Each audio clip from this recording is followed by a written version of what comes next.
Homework 9, Section 5.2, the addition rule in complements, video number 5. So what about mutually exclusive events? Well, there's a special addition rule just for them. If A and B are mutually exclusive events, then the probability of A or B equals the probability of A plus the probability of B minus the joint probability of A and B. Wait a second.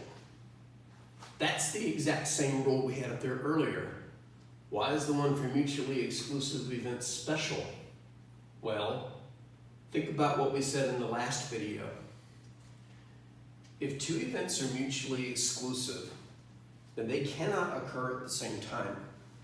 And what does that mean about their joint probability? Their joint probability was 0.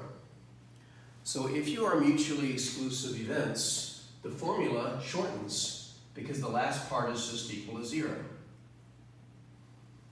So you get a quicker formula, or rather I should say a shorter one.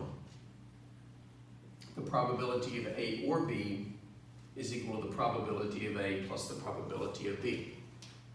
Another way to think about losing that minus is go back to the original problem where we had the contingency table, where we added the first row and the first column, but we counted that one cell twice because it belonged to both the first row and the first column.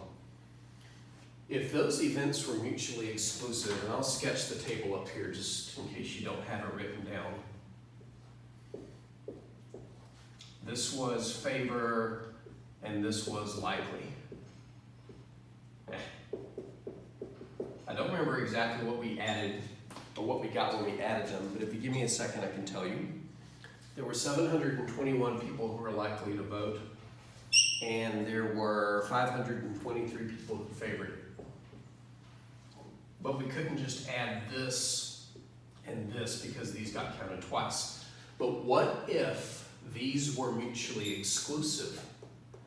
If these were mutually exclusive, then it would be impossible for somebody to belong to both the first row and the first column, which means this would be a 0. Which means we could add the first row and first column because counting the 0 twice wouldn't matter. So what that means is, in a contingency table, you can spot mutually exclusive events easily if there is a 0 in a cell. So the addition rule for mutually exclusive events is the probability of A or B equals the probability of A plus the probability of B. But here's the nice thing about this rule. In logic, this is what's called a biconditional. It means that it goes in both directions. If this happens, then this follows, but it also works in reverse, meaning if the probability of A or B does equal the sum of the probabilities of A and B separately, then you can conclude that they're mutually exclusive events. So we have a two-way tool, if you will. If you're mutually exclusive, this is the relationship between your probabilities, and if this is the relationship between your probabilities, then you are mutually exclusive events. I say that because in the homework, you'll be given some probabilities and asked the question, are these events mutually exclusive?